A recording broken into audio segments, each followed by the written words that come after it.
Hello everyone, I welcome you all to Abhigyan classes. I am Bhumika Prajapati.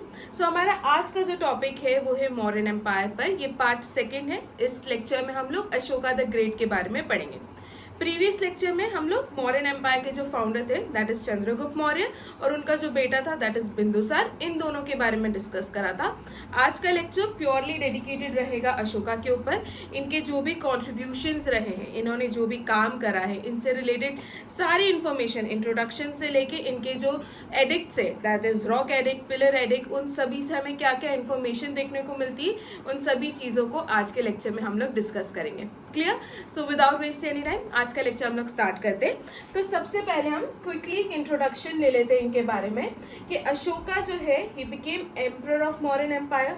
जब इनके father rule कर रहे थे, इनके फादर कौन है? तो बिंदुसार। तो जब बिंदुसार रूल कर रहे थे तो ये क्या थे? तो ये वाइसरॉय थे। कहाँ के? उज्जैन के। और उन्होंने क्या, कौन सा रिवॉल्ट सप्रेस करा था? तो इन्होंने तक्षशिला का रिवॉल्ट सप्रेस करा था जब उनके फादर रूल कर रहे थे। ठीक है, he was the first ruler जिन्होंने डायरेक्ट कॉन्टेक्ट मेंटेन करने की कोशिश करी थी अपने लोगों के साथ उनके इंस्क्रिप्शंस के थ्रू। बेसिकली इनके जो इंस्क्रिप्शंस थे वो बताते थे कि वो अपने धर्म, हम अभी पढ़ेंगे कि इनका खुद का एक धर्म था, तो वो उनके धर्म के जो प्रिंसिपल्स थे वो लोगों तक पहुंचाना चाहते थे। ठीक है, अपने मैसेजेस को लोगों तक पहुंचाना चाहते थे। तो उनके इंस्क्रिप्शंस के थ्रू वो अपने लोगों से कांटेक्ट करने की क्या करते थे? कोशिश करते थे। दूसरी डिटेल्स की बात करें तो इनके फादर का नाम है बिंदुसार, जो हमने कल लास्ट लेक्चर में देखा था, और इनकी मदर का नाम है सुभद्रांग, जो बुद्धिस्ट लिटरेचर दिव्य वादन के अकॉर्डिंग हमें पता चला है। ठीक है, तो इनकी मदर का क्या नाम है? सुभद्रांग। क्लियर? अब आई होप यहाँ तक सारी चीजें समझ में आई होगी। नेक्स्ट स्लाइड के हम तरफ बढ़ते हैं कि अशोका को अलग अलग इंस्क्रिप्शंस में अलग अलग नाम से जाना गया है। फॉर एग्जाम्पल जो मस्की, गुर्जरा और नेतुर इंस्क्रिप्शन है, इसमें अशोक ने अपना नाम अशोक ही लिखा है। राइट, तो यहाँ पर इनको बुद्ध शाक्य भी कहा गया है, अशोक नेम भी आपको देखने को मिलेगा। क्लियर? तो कौन सा इंस्क्रिप्शन है? क्वेश्चन ये बन सकता है कि वो कौन से इंस्क्रिप्शन है जहां पर अशोका का नाम अशोका ही लिखा गया है। तो वो मेनली 3 इंस्क्रिप्शन है, मस्की, गुर्जरा और नेतुर इंस्क्रिप्शन, और इन्हीं इंस्क्रिप्शंस में इन्हें बुद्ध शाक्य भी कहा गया है। तो ये दोनों नाम याद रखना। अशोका तो हम सभी को पता है, और अगर आप पहले एग्जाम्स दे चुके हैं तो आपको पता होगा कि यार अशोका नाम इन चीजों में देखने को मिलता है, बट बुद्ध शाक्य का भी नाम आपको इधर ही देखने को मिलेगा। क्लियर? इसके अलावा कनकहाली इंस्क्रिप्शन जो है, जो कि कर्नाटका से पाई गई है, यहाँ पर आपको रायो अशोक नाम देखने को मिलेगा। पुराणों में इनको क्या कहा गया है? तो पुराणों में इनको अशोक वर्धन कहा गया है। ब्रावो रिकॉर्ड्स में इनको क्या कहा गया है? तो इस इंस्क्रिप्शन में अशोक ने खुद को मगध का राजा कहा है। Very very very important. वो कौन सा इंस्क्रिप्शन है जिसमें अशोक ने खुद को मगध का राजा कहा है? तो वो है ब्रावो या फिर ब्रावो रिकॉर्ड्स। ठीक है, यहाँ पर अशोक ने खुद को क्या कहा है? मगध का राजा। जूनागढ़ इंस्क्रिप्शन, जूनागढ़ इंस्क्रिप्शन में इनको अशोक मौर्य कहा गया है। जूनागढ़ इंस्क्रिप्शन हमने लास्ट लेक्चर में भी पढ़ा था। जूनागढ़ इंस्क्रिप्शन में हमने क्या देखा था कि जो चंद्रगुप्त मौर्य के प्रोविंशियल गवर्नर थे पुष्यगुप्त, उन्होंने किसका कंस्ट्रक्शन करवाया था? तो सुदर्शन लेक का कंस्ट्रक्शन करवाया था। ये इन्फॉर्मेशन भी हमें कहाँ से मिलती है? तो ये इन्फॉर्मेशन भी हमें जूनागढ़ इंस्क्रिप्शन से मिलती है। तो ये चीज भी याद रखना। इसके बाद Lumbini pillar addict, Lumbini pillar addict में इनको पियदासी और देव नाम पिय कहा गया है। Very important. वो कौन सा पिलर एडिक्ट है जहां पर अशोक को पियदासी और देव नाम पिय, मतलब भगवान का जो प्रिय है, राइट, ये नाम किसमें कहा गया है? तो लुम्बिनी पिलर एडिक्ट में कहा गया है। सारनाथ इंस्क्रिप्शन में इनको धर्म अशोक कहा गया है। और पियदासी, this name is given in Sri Lankan Buddhist texts या chronicles, that is दीपवंश और महावंशा में इनको क्या कहा गया है? पियदासी। तो पियदासी इनको लुम्बिनी पिलर एडिक्ट में भी कहा गया है, और एक बुक है that is दीपवंश एंड महावंशा, यहाँ पर भी उनको क्या कहा गया है? पियदासी कहा गया है। बहुत इंपॉर्टेंट है, यहाँ से डायरेक्ट क्वेश्चंस एग्जाम में बनते हैं। मेक श्योर इनको अच्छे से याद कर लेना। राइट, बढ़ते हैं हमारे नेक्स्ट स्लाइड की तरफ। अब हम देख लेते हैं अशोक का जो कलिंग वॉर हुआ था उसके बारे में, और अशोक का जो ट्रांसफॉर्मेशन हुआ था इस वॉर के बारे में।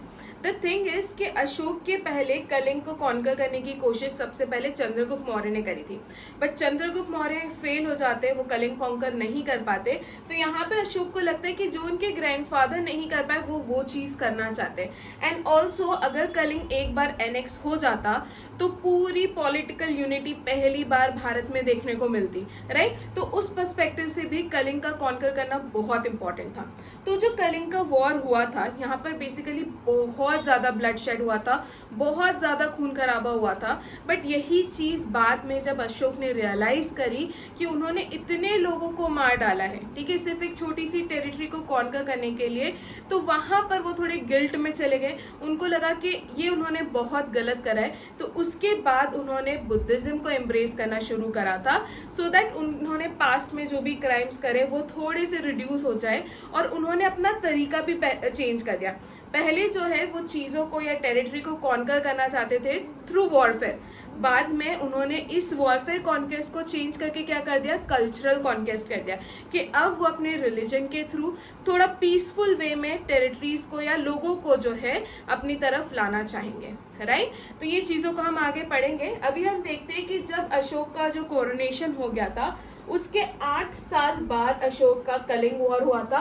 कलिंग वॉर किस ईयर में हुआ था, इट इज वेरी इंपॉर्टेंट। तो कलिंग वॉर 261 BC में हुआ था, ईयर आप लोग याद रखिएगा। Ashok was moved by the untold miseries जो कि कॉज हुई थी इस वॉर के बाद, एज आई सेड कि बहुत ज्यादा ब्लड शेड हुआ था। इसलिए अशोक को यहाँ पे रियलाइज हुआ कि उन्होंने जो भी चीजें करी है, ठीक है, एक छोटी सी टेरिटरी को कॉन्कर करने के लिए जो भी उन्होंने स्टेप्स लिए, जो भी ब्लड शेड हुआ, ये बहुत गलत तरीका था। इसलिए उन्होंने क्या रिनाउंस करा कि वो जो कॉन्केस्ट वो वॉरफेयर के थ्रू करते थे, ठीक है, वॉर्स के थ्रू, वॉर्स को वेज करके जो वो कॉन्केस्ट करते थे, उस चीज को अब चेंज करके वो क्या कर देंगे, कल्चरल कॉन्केस्ट कर देंगे। इन अदर वर्ड्स अगर हम कहें कि जो बेरी घोष था that was replaced by dhamma ghosh. बेरी घोष मतलब जब भी कोई वॉर शुरू होता है तो नगाड़े बजाए जाते, ड्रम्स बजाए जाते थे, ठीक है, जिसके थ्रू वो लोग इंडिकेट करते थे कि हाँ अब हम लोग वॉर शुरू करने वाले हैं। तो ये जो बेरी घोष था, the sound of war drums, इसको किस चीज ने रिप्लेस कर दिया था, धम्म घोष ने, that is the sound of धर्म, ठीक है। अब वो जो है उनका कल्चरल कॉन्केस्ट जो है उनका क्या हो गया है, तरीका हो गया है। ये समझ में आया कलिंग वॉर के बारे में।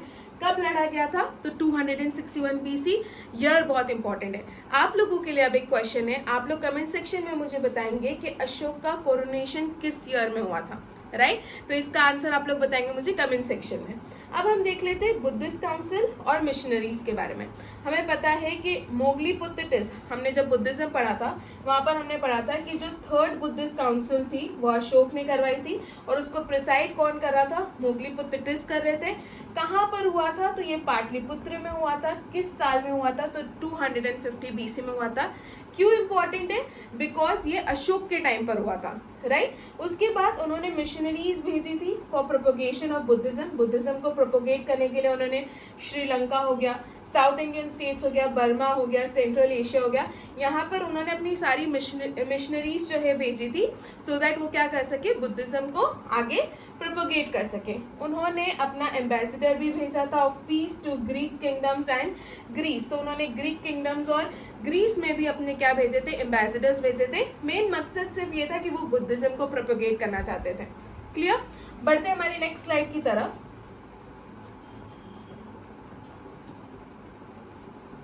हम देख लेते हैं कि उपगुप्त का क्या इन्फ्लुएंस था अशोका के ऊपर। अभी हमने देखा था कि 261 BC में जो कलिंग वॉर हुआ था, इस कलिंग वॉर ने एक बहुत इंपॉर्टेंट रोल प्ले करा अशोका की लाइफ में।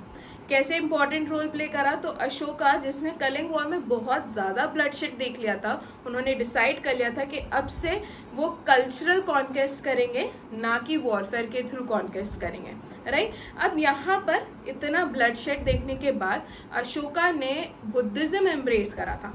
बट बुद्धिज्म एम्ब्रेस करने के लिए उनको इन्फ्लुएंस किसने करा था, तो 2 लोगों ने इन्फ्लुएंस करा था।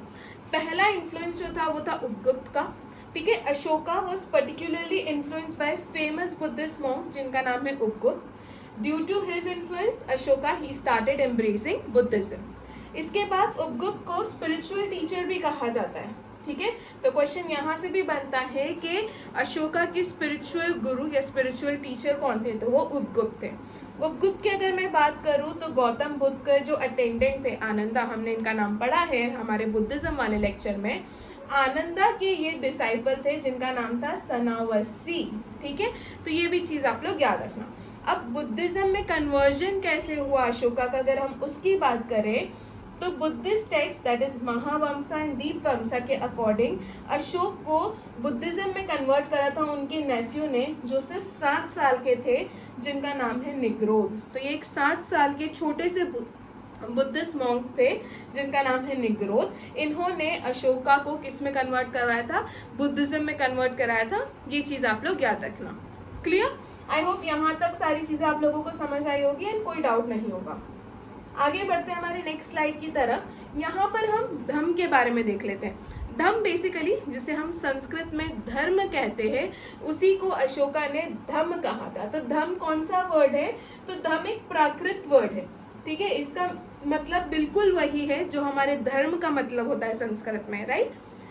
अब जो अशोक के एडिक्ट्स थे ये प्राइमरीली क्यों लिखे गए थे, ताकि वो लोगों को अपने प्रिंसिपल्स, उनके धर्म के जो भी प्रिंसिपल्स है, जो भी मतलब है, वो लोगों तक पहुंचा सके। इसलिए इनिशियली अशोक ने अपने एडिक्ट्स लिखना क्या करा था, शुरू करा था, ठीक है। अशोक का जो धर्म था was not a specific religious belief या प्रैक्टिस, ठीक है। उनका मेन मकसद सिर्फ ये था कि वो जिन चीजों का बिलीव करने लगे, वो जिन चीजों का प्रीच करते हैं, वो सेम चीजें लोग उनके टेरिटरी में रहने वाले, उनके एम्पायर में रहने वाले जो लोग हैं, उनकी जो जनता है, वो भी उन चीजों को प्रीच करे और फॉलो करे। क्लियर?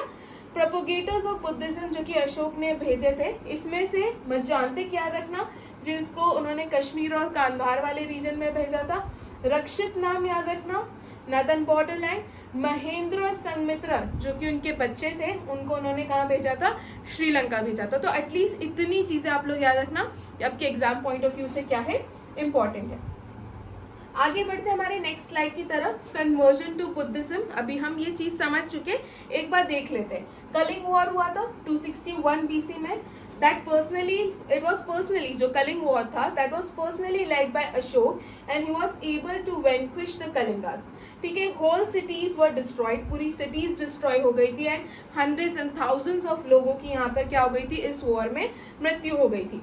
अब ये जो वॉर के हॉरर्स थे दैट डिस्टर्ब अशोका, कि एक छोटी सी टेरिटरी को कॉन्कर करने के लिए उन्होंने इतने सारे लोगों को क्या करा, मरवा दिया, ठीक है। So the horrors of war disturbed him so much कि उन्होंने डिसाइड करा कि अब से वो वायलेंस नहीं करेंगे for the rest of his life, और उन्होंने बुद्धिज्म का एम्ब्रेस करना शुरू कर दिया। कौन रिस्पॉन्सिबल था, उपगुप्त। और एक और क्रॉनिकल के अकॉर्डिंग जो 7 साल का एक बुद्धिस्ट मॉन्क था, जो उनका नेफ्यू भी कहा जाता है, जिसका नाम क्या है, निग्रोध, उनके बेसिस पर उन्होंने बुद्धिज्म को एम्ब्रेस करना शुरू करा था। इंपॉर्टेंट बात है यहाँ पर कि जो 13th रॉक एडिक्ट है, ठीक है, ये कलिंग वॉर के बारे में हमें इंफॉर्मेशन देती है। अब वो धर्म अशोक बन गए हैं। इनिशियली वो क्या थे, चांद अशोक थे। धर्म अशोक मतलब पायस अशोक, जब कोई भी गलत काम नहीं करेंगे, वायलेंस को ऑप्ट नहीं करेंगे। इसके पहले क्या थे, ये क्रूअल अशोक थे, दैट इज चांद अशोक। क्लियर? ये चीज भी याद रखना। 263 BC में अशोक बुद्धिज्म में कन्वर्ट हुए। किसने करवाया था, तो निग्रोध ने करवाया था। फिर मोगलीपुत्र टिस जो कि बुद्धिस्ट मॉन्क थे, ये इनके मेंटर बनते हैं, और इन्होंने थर्ड बुद्धिस्ट काउंसिल भी कंडक्ट करी थी 250 BC में पाटलिपुत्र में। ये चीज हम लोग अभी स्टार्टिंग में देख चुके हैं। सो आई होप यहाँ तक आपको कोई भी डाउट नहीं होगा। अब हम अशोक के इंस्क्रिप्शन के बारे में बात कर लेते हैं। देखो, अशोका के इंस्क्रिप्शंस मेनली इसलिए लिखे गए थे, पहला उसका पर्पस था कि वो अपने सिटीजन्स जो है, उनके एम्पायर में जो लोग रहते हैं, उनके साथ कनेक्टेड रहना चाहते थे, राइट। उनके इंस्क्रिप्शन का सबसे पहला मकसद यही था कि वो जो भी सोच रखते वो उनके लोगों तक पहुंचे। दूसरी इंस्क्रिप्शन का दूसरा पर्पस ये होता है कि उनकी अचीवमेंट्स के बारे में लोगों को पता चले। तीसरा यहाँ पर इंस्क्रिप्शन का मेन था कि ये जो इन्होंने धम्म स्टार्ट करा था अपना, वो चाहते थे कि वो धम्म लोगों तक पहुंचे, उनके जो प्रिंसिपल्स थे, ठीक है, वो जो जिन प्रिंसिपल्स को प्रीच करने लगे थे वो भी उनके लोगों तक पहुंचे, इसलिए उन्होंने इंस्क्रिप्शन लिखना शुरू करा था। राइट। तो Ashoka holds the distinction of being the first ruler जिन्होंने रॉयल एडिक्ट्स क्या करे थे, इशू करे थे। उनका जो धर्म था जिसे हम set of ethical and moral guidelines, मतलब वो जिन चीजों को एथिकली जो चीजें सही है, मॉरली जो उनके अकॉर्डिंग सही है, वो उनके एम्पायर में, उनकी टेरिटरी में रहने वाले लोग, उनकी जो जनता है वो भी क्या करे, उसे फॉलो करें। क्लियर। सो अगर आपसे पूछा जाए कि व्हाट इज धर्म, तो धर्म कुछ नहीं है। पहली चीज, प्राकृत लैंग्वेज में वर्ड है धर्म, जिसका मतलब सेम है जो हमारे संस्कृत लैंग्वेज में धर्म वर्ड है, दोनों सेम है, राइट। सो ये कुछ एथिकल एंड मॉरल प्रिंसिपल्स थे which did not align with any particular religious doctrine, मतलब उस समय जो नॉर्मल जो रिलीजियस डॉक्ट्राइन है उससे बिल्कुल अलाइन ये नहीं करता है। The rock edicts commissioned by Ashok, they convey his intention कि वो क्या प्रमोट करना चाहते हैं। तो he wanted to promote tolerance के पहली चीज यहाँ पर, अब वो काफी ज्यादा टॉलरेंस हो गए थे towards different religions, right? वो ऐसा नहीं कि वो अपने धर्म को प्रोपोगेट कर रहे थे तो दूसरे के धर्म को नीचा दिखा के ये चीज वो नहीं कर रहे थे।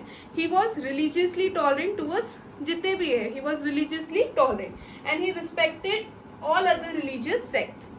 The majority of these inscriptions have been unearthed in Mysuru, ठीक है। तो मेनली जो inscriptions थे वो कहाँ से अनर्थ हुए हैं, तो वो मैसूरू से अनर्थ हुए हैं।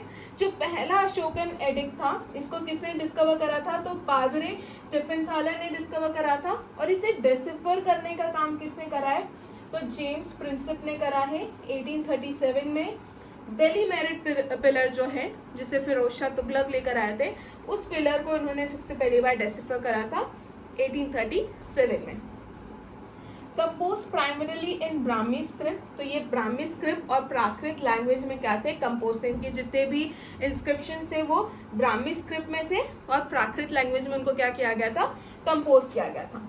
क्लियर। और ये इंस्क्रिप्शंस कहाँ से मिले हैं, तो मस्की, गुर्जरा, नितुर, ये वही इंस्क्रिप्शन है जिसमें अशोका को बुद्ध शाक्य कहा गया है और अशोका का नेम एज अशोका मेंशन्ड है। ये चीज हम लोग अभी आगे देख लिए थे। क्लियर। तो आई होप यहाँ तक कोई डाउट नहीं होगा। आगे बढ़ते हैं हम लोग।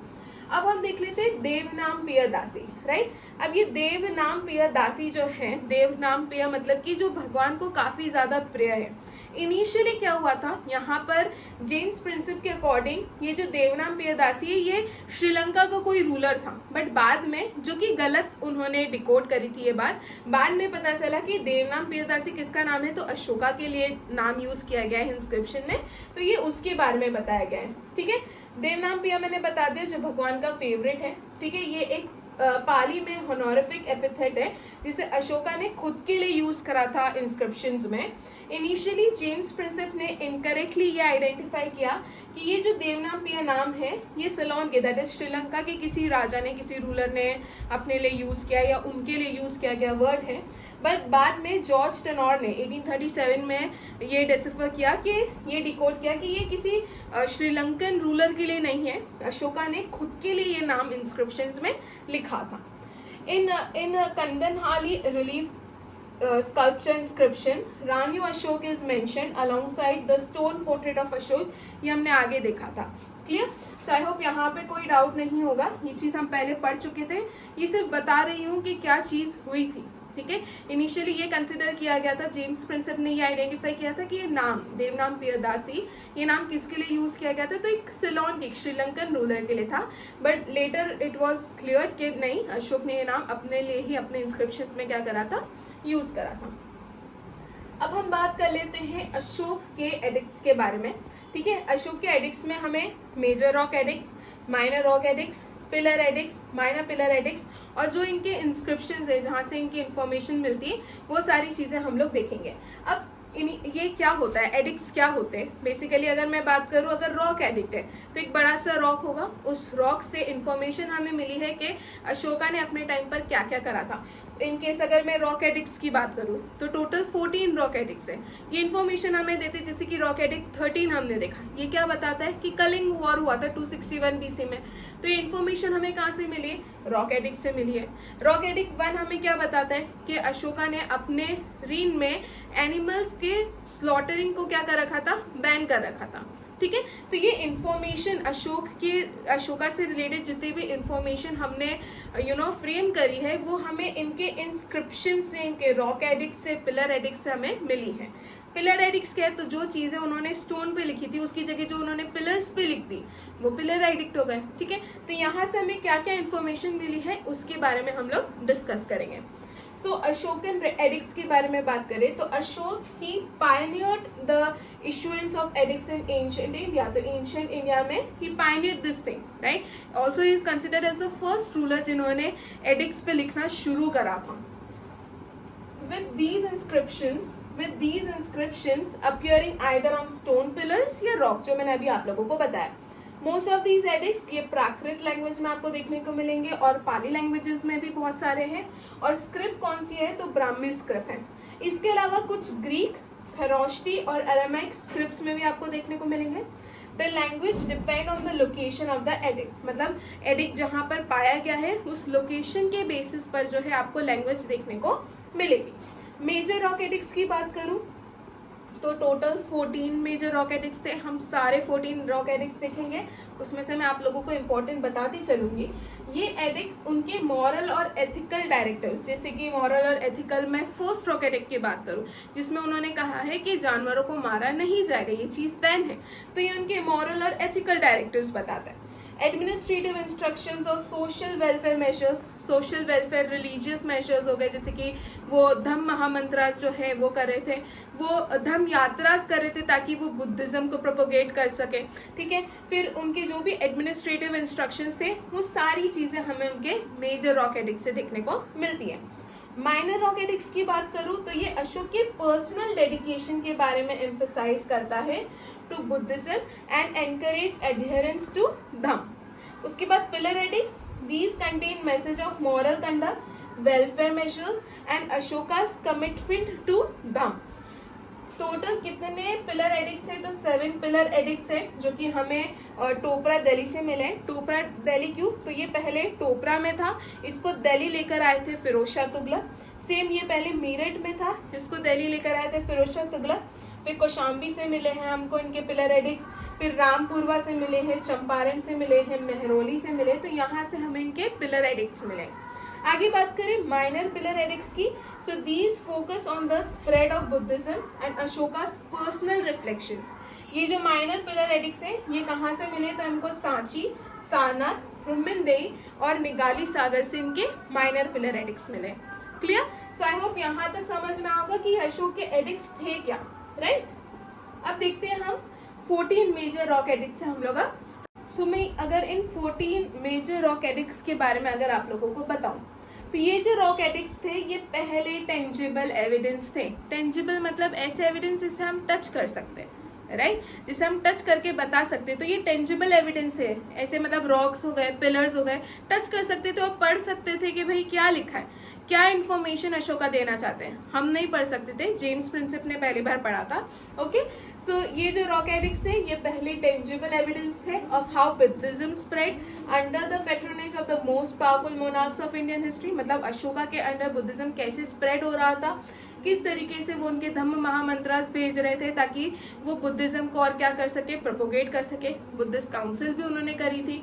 बुद्धिस्ट काउंसिल की क्यों जाती थी, बुद्धिज्म को प्रोपोगेट करने के लिए, ठीक है। सो ये एडिक्ट्स इनको डिसिफर करा था ब्रिटिश आर्कियोलॉजिस्ट और एंड हिस्टोरियन, अभी बताया इनको डिसिफर किसने करा था, जेम्स प्रिंसेप ने करा था, राइट। अब the 14 major rock edicts of Ashok which was inscribed on large stone surfaces across his empire, ये बहुत ज़्यादा significant source है because इसी के थ्रू हम जो भी उनकी historical और moral teachings है, ठीक है, अशोका की जो भी historical और moral teachings है उसके बारे में हम लोग जान पाए। तो ये एक बहुत important source है, राइट, सोर्स ऑफ इंफॉर्मेशन है जहाँ से हम अशोका की सारी इंफॉर्मेशन हमें मिली है।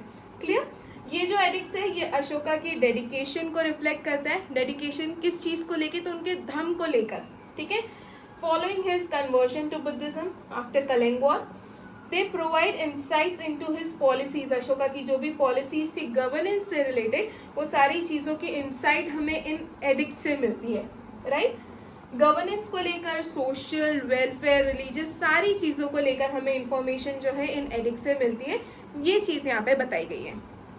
अब हम 14 एडिक्ट्स देख लेते हैं। इसमें मैं आप लोगों को इम्पोर्टेंट बताती चलूंगी, जैसे कि फर्स्ट वाला डेफिनेटली इंपॉर्टेंट है। यहाँ पर बताया गया है कि अशोक ने उनके रीड में एनिमल स्लॉटर को क्या कर रखा था, प्रोहिबिट कर रखा था। मेजर रॉक एडिक्ट सेकेंड याद रखना है, यहाँ पर एनिमल और मैन दोनों की केयर के बारे में बात की गई है, नॉट इम्पॉर्टेंट। जिसपे मैं स्टार लगा रही हूँ वो इम्पॉर्टेंट है, ठीक है। Major rock edict 3 generosity to Brahmans. Major rock edict 4 very very very important,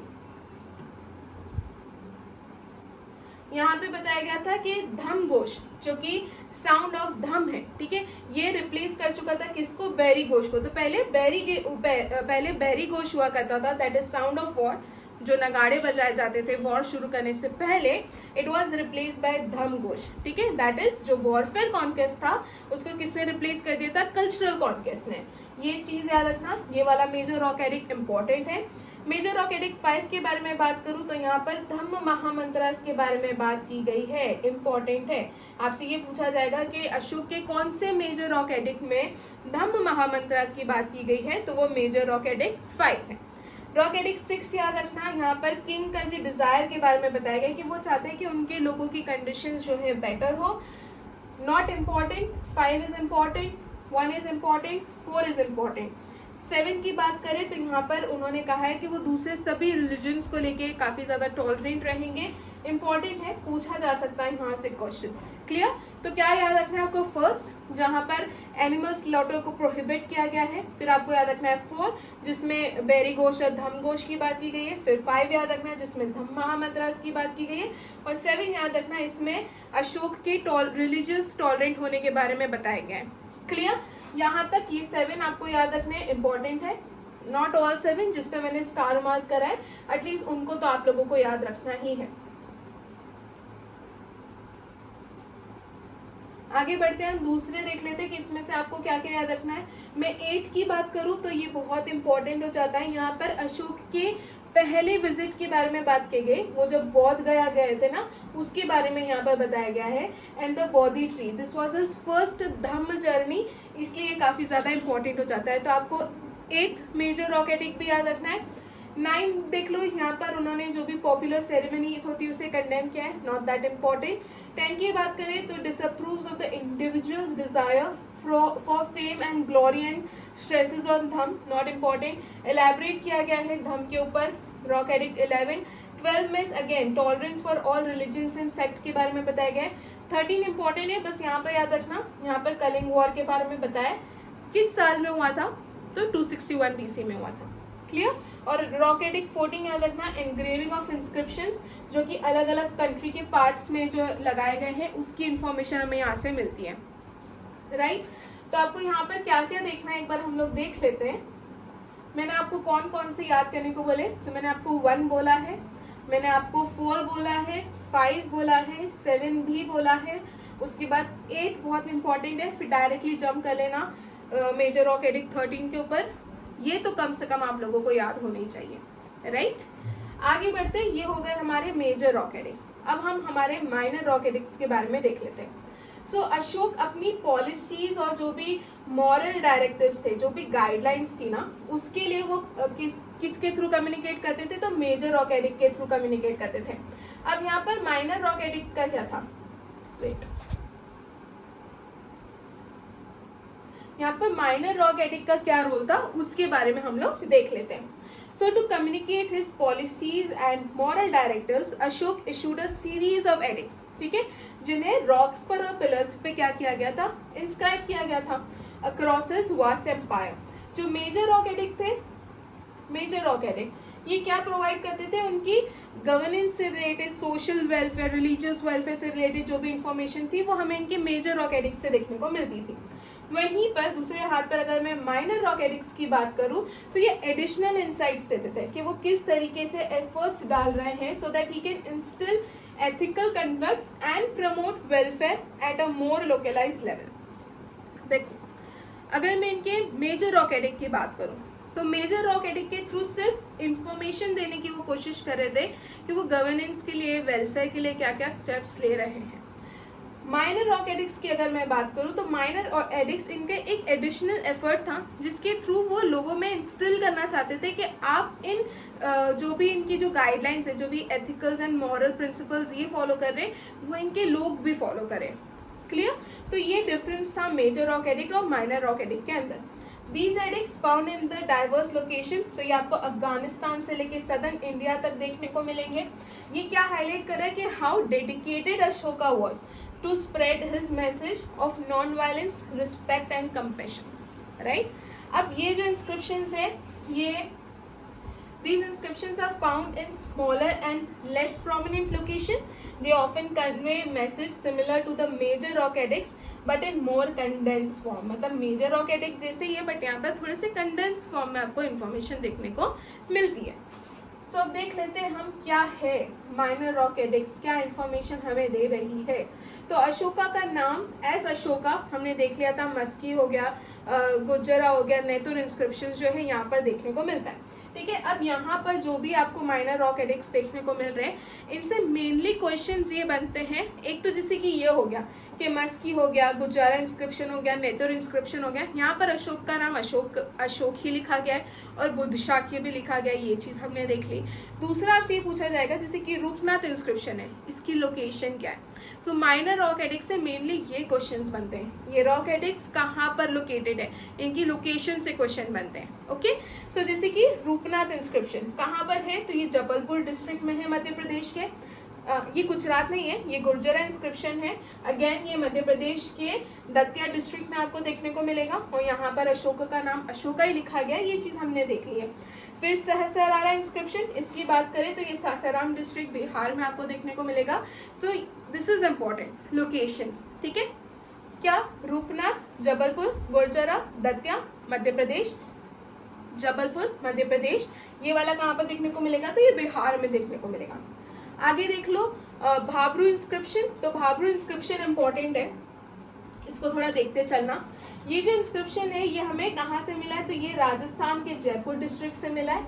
ये इंस्क्रिप्शन प्रूव करता है कि एम्परर अशोका ये काय के फॉलोवर थे या किस रिलीजन को एम्ब्रेस करे थे, तो ये बुद्धिज्म को एम्ब्रेस करे थे। उसके अलावा मैंने अभी आपको हमने स्टार्टिंग में पढ़ा था कि इसमें लिखा गया कि अशोक ने खुद को क्या कहा है कि वो मगध के क्या है, रूलर है, एम्परर है, खुद को किंग कहा है मगध का। राइट?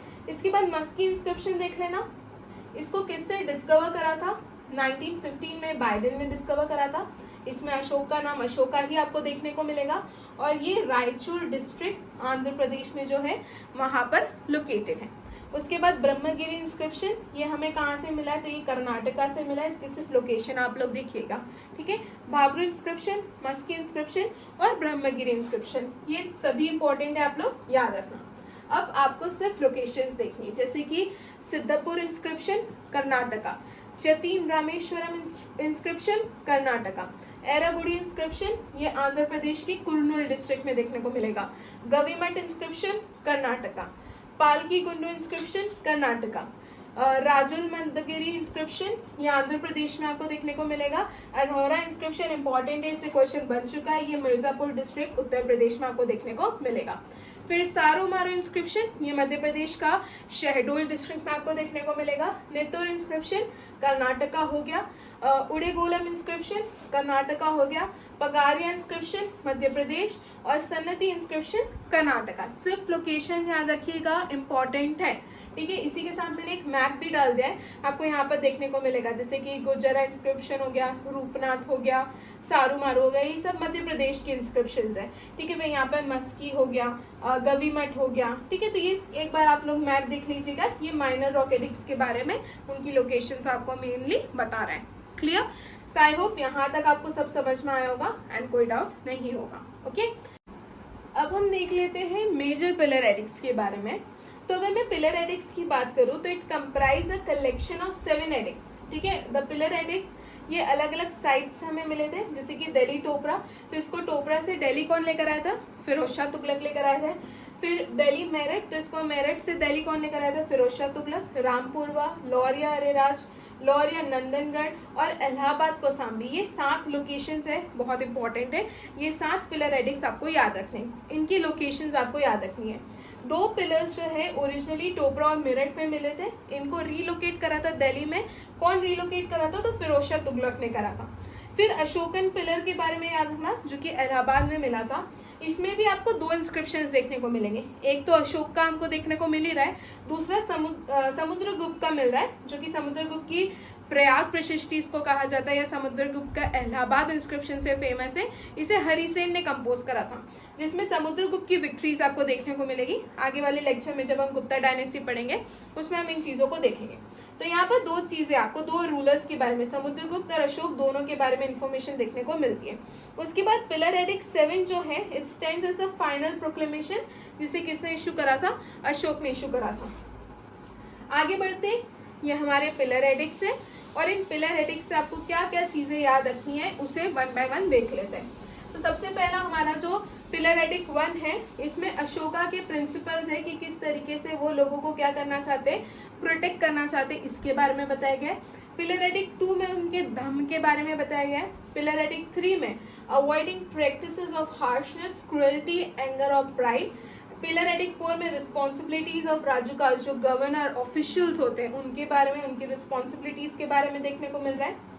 पिलर एडिक्ट 5 में दो तरीके की लिस्ट बनाई गई है। पहली लिस्ट ये बताती है कि किस तरीके के एनिमल्स और बर्ड्स को मारा नहीं जाएगा। दूसरी लिस्ट ये बताती है कि कौन से एनिमल्स हैं जिनको आप कभी भी नहीं मार सकते। क्लियर? उसके बाद pillar edict 6, it declares dhamma as the state policy. Important है कि कौन से पिलर एडिक्ट से पता चलता है कि उन्होंने धम्म को अपनी स्टेट पॉलिसी डिक्लेयर कर दिया था, वो है pillar edict 6। Emphasising that all sect desire both self control and purity of mind. Pillar edict 7 ये हाईलाइट करता है अशोका के काम को, कि अशोका के क्या क्या काम थे for fulfilling dhamma, his tolerance for all sects, also known as the testimonial edict. Again important है। बेसिकली 7 में ये बताया गया कि अशोका ने कौन कौन से स्टेप्स लिए सो दैट वो लोगों तक अपने मैसेज पहुंचा सके, और इसको टेस्टिमोनियल एडिक्ट के नाम से भी जाना जाता है, that is pillar edict 7। Right? I hope यहाँ तक चीजें समझ में आई होगी एंड कोई डाउट नहीं होगा। आगे बढ़ते हैं हम लोग। अब हम कुछ रेलेवेंट इंस्क्रिप्शंस देख लेते हैं और कुछ इंपॉर्टेंट एडिक्ट्स जो कि अशोका के बारे में इंफॉर्मेशन देते हैं। अगर मैं पहले इंस्क्रिप्शन की बात करूं, जिसे हम इलाहाबाद इंस्क्रिप्शन भी कहते हैं, इसे क्वींस एडिक्ट और कौसाम्बी एडिक्ट भी कहा जाता है। बेसिकली यहाँ से हमें पता चलता है कि अशोक ने अपने मेंबर्स, उनके संघ के जो मेंबर्स हैं, उनसे कहा था कि they should refrain themselves from causing division in ranks. मतलब उनको ये मेक श्योर करना है कि कभी भी उनके रैंक्स में फर्दर डिवीजन ना आए। उसके बाद ये इलाहाबाद वाला मैंने आपको बता दिया, यहाँ से समुद्रगुप्त के बारे में भी पता चल रहा है और अशोका के बारे में भी पता चल रहा है। तो ये समुद्रगुप्त का भी इंस्क्रिप्शन है, किसने कंपोज करा था, इसे प्रयाग प्रशिष्टि भी कहा जाता है और इलाहाबाद इंस्क्रिप्शन के नाम से भी जाना जाता है। हरिसेन ने कंपोज करा था, ये समुद्रगुप्त के कोर्ट पोएट थे। राइट? उसके बाद जहांगीर जो है उन्होंने इसे शिफ्ट कर दिया था to the fort of Allahabad. Kandahar inscription के बारे में बात करें तो ये एक बहुत ही फेमस बायलिंगुअल एडिक्ट है, जो कि आपको ग्रीक और अरामिक लैंग्वेज दोनों में देखने को मिलेगा। कलिंग एडिक्ट्स की बात करें तो ये all man are my children, ये बताया गया इसके अंदर। सनाती इंस्क्रिप्शन जो कि हमें कर्नाटका से मिली है, यहाँ पर आपको जितनी भी 14 मेजर रॉक एडिक्ट्स हैं उनकी क्या लोकेशन, उनकी क्या साइट है, उसकी इंफॉर्मेशन हमें यहाँ से मिलती है। राइट? तो ये इंपॉर्टेंट है। ठीक है, पहली चीज तो इसकी लोकेशन, दूसरा ये क्या बताते हैं कि site of all 14 major rock edicts as well as जो 2 सेपरेट कलिंग एडिक्ट्स हैं, उन सबकी साइट लोकेशन जो है हमें यहाँ से देखने को मिलती है। तो ये हो गया इलाहाबाद इंस्क्रिप्शन के बारे में, कांधार, कलिंग एडिक्ट्स और सनाती इंस्क्रिप्शन क्या क्या इंफॉर्मेशन, क्या हमें याद रखना एग्जाम पॉइंट ऑफ व्यू से, उन चीजों को बताती है। राइट? आगे देखते हैं। आगे रुमिंदे इंस्क्रिप्शन बहुत इंपॉर्टेंट है। कहाँ से मिली है? तो नेपाल से मिली है। ये इंस्क्रिप्शन हमें बताती है कि जब अशोक लुम्बिनी गए थे विजिट पे, वहां पर यात्रा के लिए जब गए थे, तो अशोक ने लुम्बिनी से बलि टैक्स जो है उसे क्या कर दिया था, रिमूव कर दिया था।